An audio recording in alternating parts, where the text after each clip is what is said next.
പദ്ധതിക്കായി കോഴിക്കോട്, മലപ്പുറം ജില്ലകളിൽ സാമൂഹ്യ പഠനം നടത്തിയ ഏജൻസിക്ക് വർഷങ്ങളായിട്ടും പണം കിട്ടിയില്ലെന്ന് പരാതി.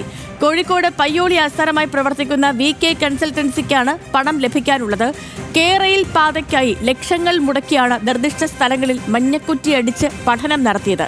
എന്നാൽ പദ്ധതി ഉപേക്ഷിച്ചിട്ടും പണം കിട്ടാതെ വന്നതോടെ കരാർ ഏജൻസി പ്രതിസന്ധിയിലായി.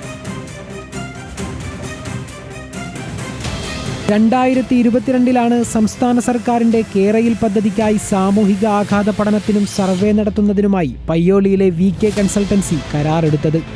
കൃത്യമായി സ്ഥലങ്ങൾ കണ്ടെത്തി കുറ്റിയടിക്കുന്നതിനായിരുന്നു കരാർ.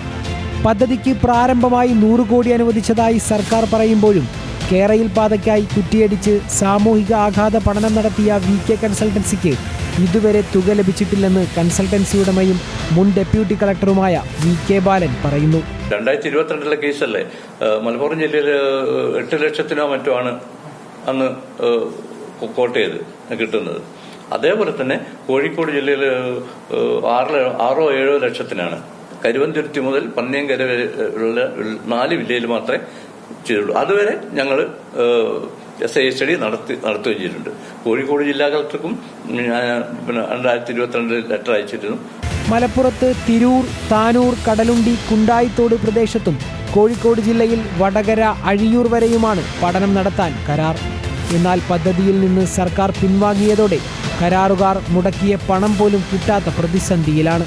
ഇതുപോലെ മറ്റു കൺസൾട്ടൻസിക്കും സർക്കാരിൽ നിന്ന് പണം ലഭിക്കാനുണ്ടെന്ന് VK ബാലൻ വ്യക്തമാക്കി. 3-4-5 ഏജൻസികൾക്കാണ് ട്രിവാൻഡ്രം മുതൽ കാസർഗോഡ് വരെ കിട്ടിയിരിക്കുന്നത്. അതായത് എനിക്കിപ്പോ 2 ജില്ലയുടെ കിട്ടിയില്ലേ, അതുപോലെ പല ഏജൻസികൾക്കും 1-ൽ കൂടുതൽ ജില്ലയിൽ കിട്ടിയിട്ടുണ്ട്. പലർക്കും കിട്ടിയില്ല. 2022 മാർച്ചിലാണ് കേരയിൽ ഉദ്യോഗസ്ഥരുടെ നേതൃത്വത്തിൽ ഉത്തര കേരളത്തിലെ സർവേയുടെ ഭാഗമായി മലപ്പുറം തിരൂരിൽ നിന്ന് സർവേ തുടങ്ങി കല്ലായിയിലെത്തിയത്. പള്ളിക്കണ്ടി പ്രദേശത്ത് സിൽവർ ലൈൻ പാതയ്ക്കായി കുറ്റിയടിച്ചപ്പോൾ ശക്തമായ പ്രതിഷേധമുയർന്നു. മഞ്ഞക്കുറ്റികൾ കല്ലായിപ്പുഴയിലേക്ക് പിഴുതെറിഞ്ഞു. ഈ സംഘർഷങ്ങളെയെല്ലാം മറികടന്നാണ് സർവേ പൂർത്തിയാക്കിയത്. സംസ്ഥാനത്ത് അതിവേഗ റെയിൽ വീണ്ടും ചർച്ചയാകുമ്പോൾ കേരയിൽ സർവേയുടെ പണം അനുവദിക്കണമെന്നാണ് ഏജൻസിയുടെ ആവശ്യം. ന്യൂസ് മലയാളം, കോഴിക്കോട്.